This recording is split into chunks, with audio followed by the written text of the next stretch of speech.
Capítulo 13.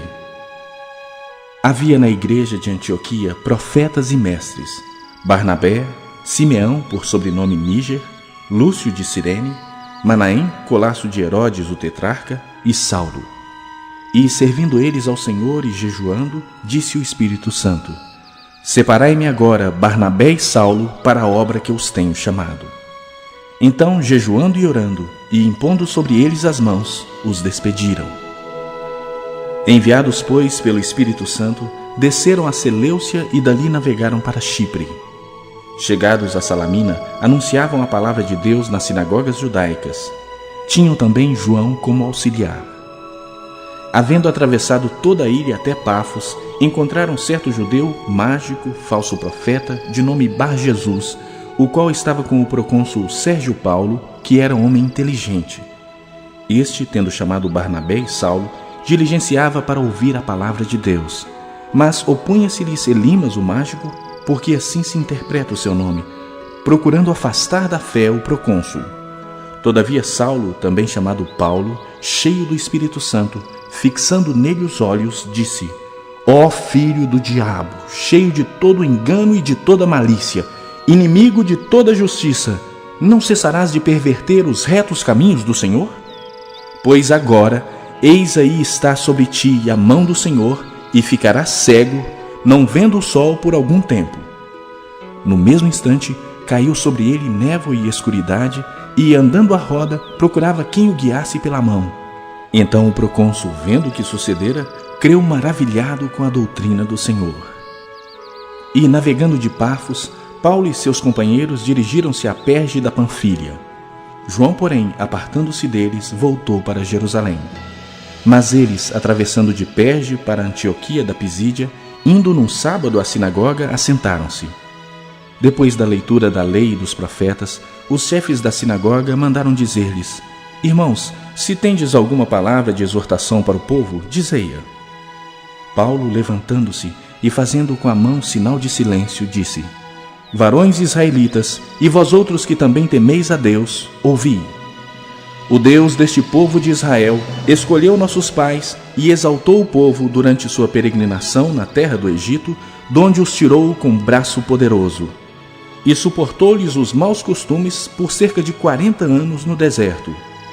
E, havendo destruído 7 nações na terra de Canaã, deu-lhes esta terra por herança, vencidos cerca de 450 anos. Depois disso, lhes deu juízes até o profeta Samuel.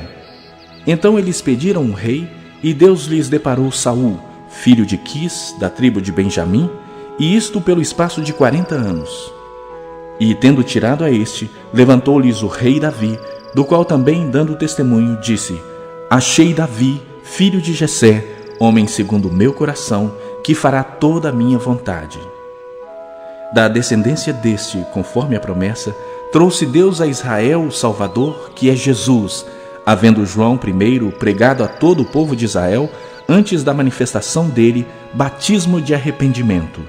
Mas, ao completar João a sua carreira, dizia: Não sou quem supondes, mas após mim vem aquele de cujos pés não sou digno de desatar as sandálias. Irmãos, descendência de Abraão, e vós outros os que temeis a Deus, a nós nos foi enviada a palavra desta salvação.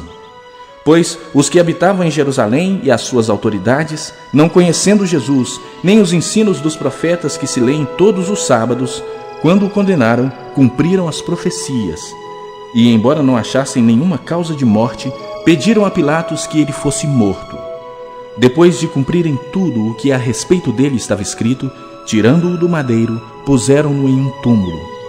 Mas Deus o ressuscitou dentre os mortos, e foi visto muitos dias pelos que com ele subiram da Galiléia para Jerusalém, os quais são agora as testemunhas perante o povo.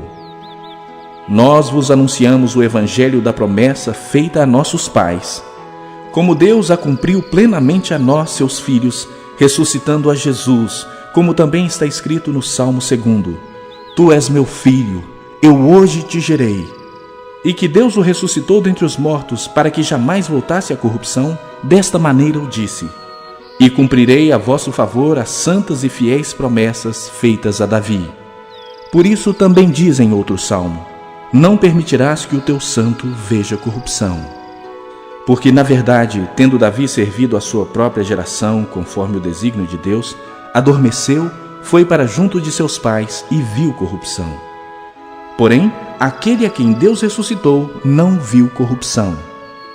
Tomai, pois, irmãos, conhecimento de que se vos anuncia remissão de pecados por intermédio deste. E por meio dele, todo o que crê é justificado de todas as coisas das quais vós não pudestes ser justificados pela lei de Moisés. Notai, pois, que não vos sobrevenha o que está dito nos profetas. Vede, ó desprezadores, maravilhai-vos e desvanecei, porque eu realizo em vossos dias obra tal que não crereis se alguém vô-la contar. Ao saírem eles, rogaram-lhes que no sábado seguinte lhes falassem estas mesmas palavras. Despedida a sinagoga, muitos dos judeus e dos prosélitos piedosos seguiram Paulo e Barnabé, e estes, falando-lhes, os persuadiam a perseverar na graça de Deus. No sábado seguinte, afluiu quase toda a cidade para ouvir a palavra de Deus. Mas os judeus, vendo as multidões, tomaram-se de inveja e, blasfemando, contradiziam o que Paulo falava. Então Paulo e Barnabé, falando ousadamente, disseram: Cumpria que a vós outros, em primeiro lugar, fosse pregada a palavra de Deus. Mas, posto que a rejeitais, e a vós mesmos vos julgais indignos da vida eterna, eis aí que nos volvemos para os gentios. Porque o Senhor assim nolo determinou: Eu te constituí para a luz dos gentios, a fim de que sejas para a salvação até aos confins da terra. Os gentios, ouvindo isto, regozijavam-se e glorificavam a palavra do Senhor, e creram todos os que haviam sido destinados para a vida eterna. E divulgava-se a palavra do Senhor por toda aquela região. Mas os judeus instigaram as mulheres piedosas de alta posição e os principais da cidade, e levantaram perseguição contra Paulo e Barnabé, expulsando-os do seu território. E estes, sacudindo contra aqueles o pó dos pés, partiram para Icônio.